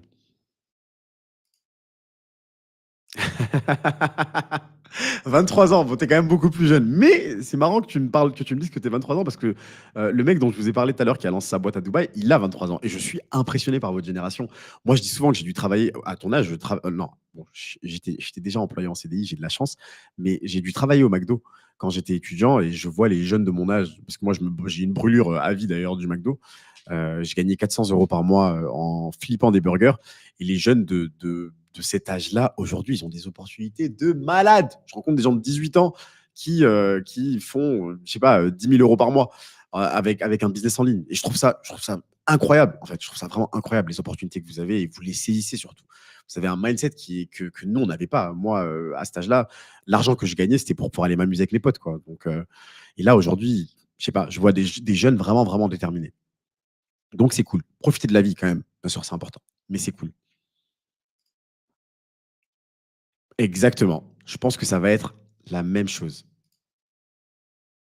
Écoute, ma belle gars, j'ai une super vidéo pour toi que j'ai faite sur la chaîne qui parle justement de Bitcoin et pourquoi est-ce qu'on sous-estime sa valeur. Je pense que tu peux leur envoyer ça et ça devrait pouvoir les aider à continuer à accumuler. Tu sais quoi? Je te la transmets tout de suite. Je vais la mettre dans le chat. Pour ceux qui l'ont pas vu, c'est un petit rafraîchissement du coup par rapport au Bitcoin.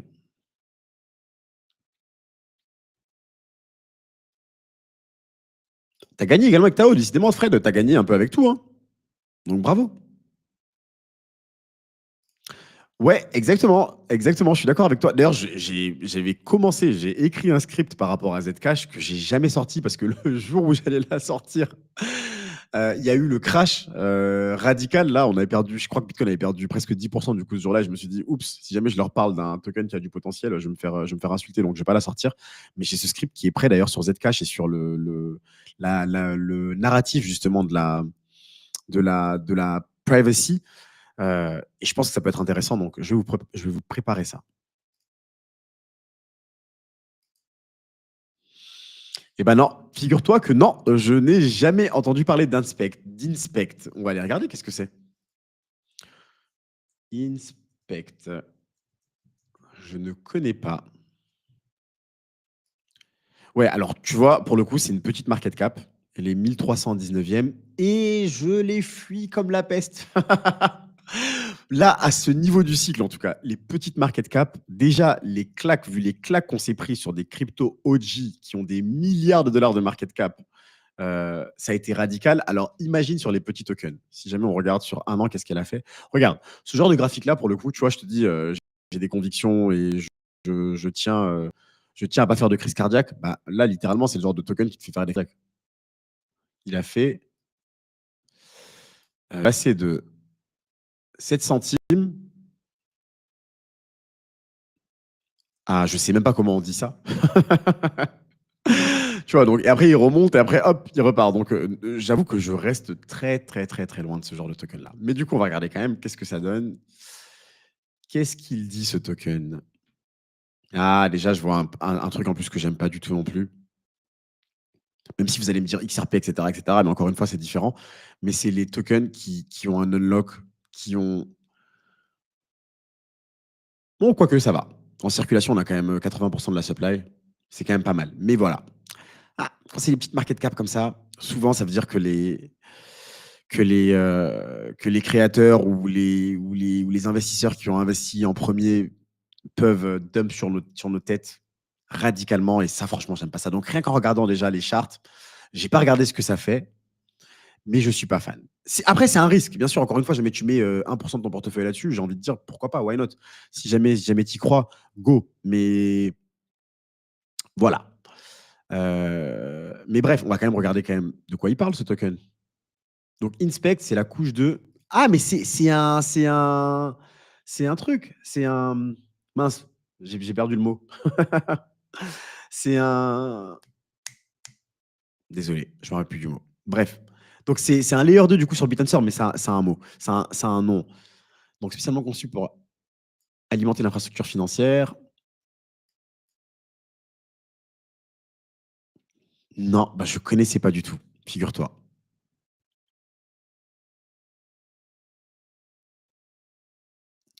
Je ne connaissais pas Inspect. Donc dis-nous en plus, du coup.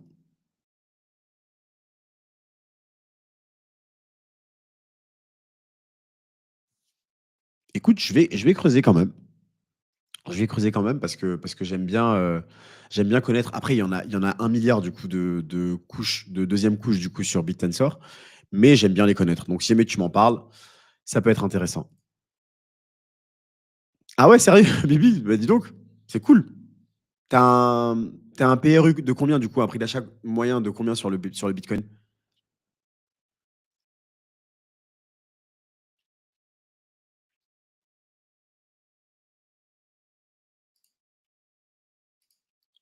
Zcash, bah je crois que c'est le token qui a eu la plus grosse montée du coup dans le top 100 des crypto-monnaies cette année. Je crois que c'est l'un des seuls tokens d'ailleurs qui a fini l'année en hausse dans le top 100.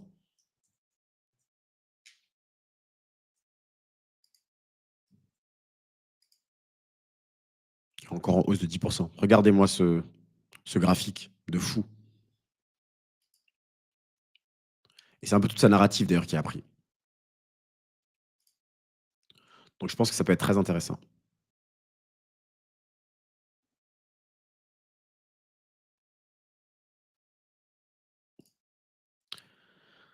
C'est jamais trop tard d'acheter, comme dit Fred. Honnêtement, surtout sur XRP, là, on a eu un dip de malade mental. On était en direction des 5 dollars et maintenant, XRP est à combien là aujourd'hui? On va regarder. On est à 2,20 $. Franchement, rien que par rapport à ces plus hauts, on est tellement loin que moi, en tout cas, j'y vais les yeux fermés. Donc, je pense que voilà, je pense que c'est un très bon token à trader. Donc, n'hésitez pas. Franchement, bravo. Bravo, Bibi. Du coup, t'as acheté quoi en DCA ou t'as acheté à un moment donné? En tout cas, voilà, 85 000, je pense que c'est un très bon PRU. Ouais, quand tu regardes ces statistiques-là, généralement, ça permet également d'être un peu moins stressé, les amis, non? C'est 0,2% de chance d'être en perte au bout de 4 ans.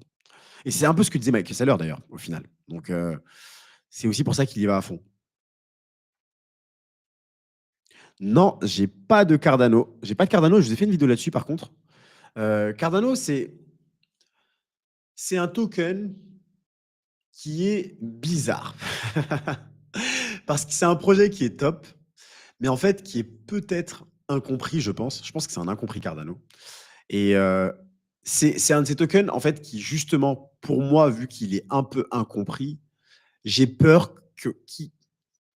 qu'il rattrape jamais la valeur qu'il devrait avoir, en fait. Donc, j'en ai pas.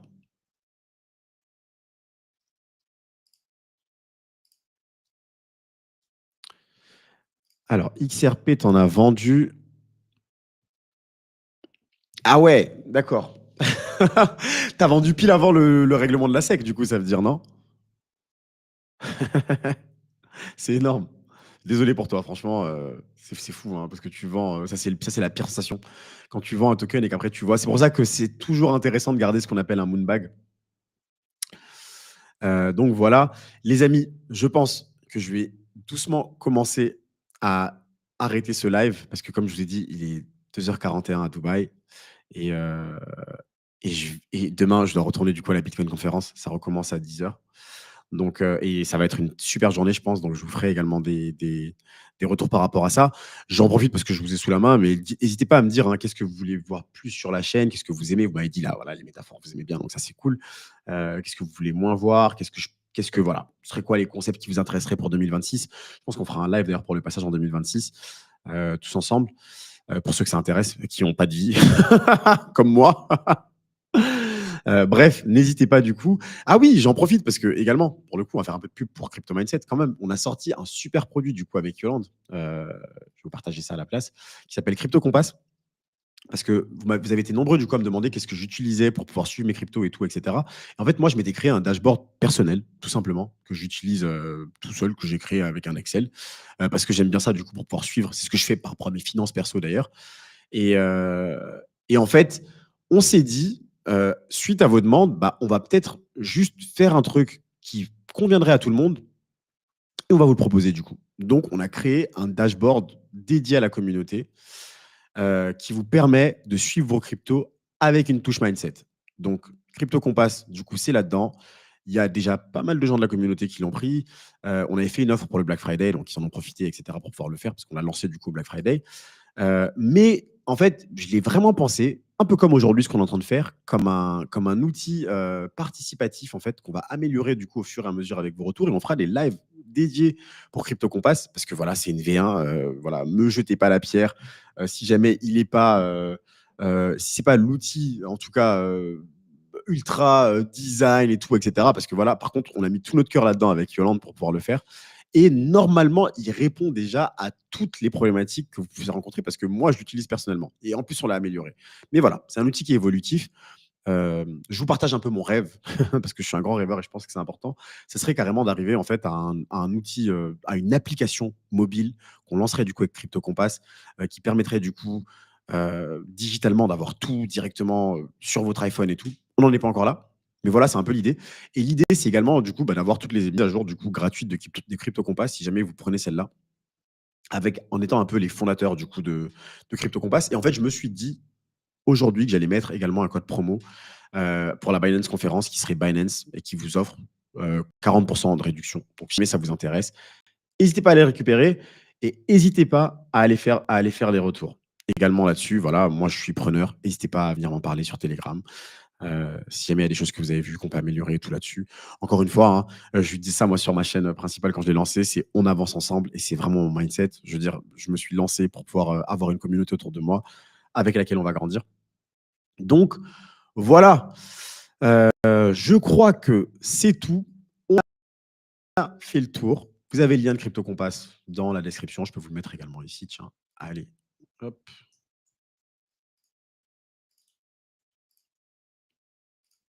Et voilà, je vais vous faire demain, dans le groupe Telegram également un retour sur la journée de demain et je pense qu'on va faire un live toutes les semaines les amis, parce que c'était cool. Franchement, moi en tout cas, j'ai kiffé. Je sais pas pour vous.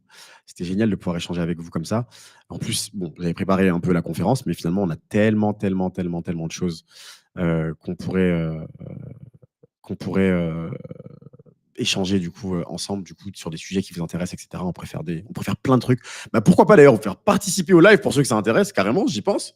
Mais pour ceux qui ont pas la crainte de venir discuter sur YouTube, de venir échanger en direct, ça pourrait être top. Et puis voilà. Et puis voilà. Est-ce que vous avez des idées? Yes, pas de souci, ça marche. Pas de souci. Je vais creuser. En tout cas, dès ce soir, là, je l'ai dans ma liste. Du coup, je l'ai rajouté dans ma liste. Je vais regarder ça. Donc, merci à tous. Merci à tous. En tout cas, franchement, vous êtes au top. Je le répète souvent hein, dans les vidéos, mais franchement, hein, je vous le dis, hein, je vous ai dit tous les créateurs que je kiffe et tout. Quand je lis leurs commentaires, parfois, je me dis, mais mon Dieu, c'est de la folie. Et j'ai tellement de chance de vous avoir, vous, parce que vous êtes extrêmement mature. Je vous dis, les autres créateurs, dès qu'ils disent ah, ils se font insulter, franchement, mature, extrêmement poli. Voilà, je vous kiffe, les amis. Un peu comme Finari, franchement, voilà. Mais franchement, c'est fou que tu dises ça, Greg, parce que c'est exactement l'idée que j'ai eue. Je me suis dit, franchement, je kifferais faire quelque chose comme ça. Et grâce à vous, je suis sûr qu'on va y arriver. Donc, let's go, les amis. Passez une excellente soirée.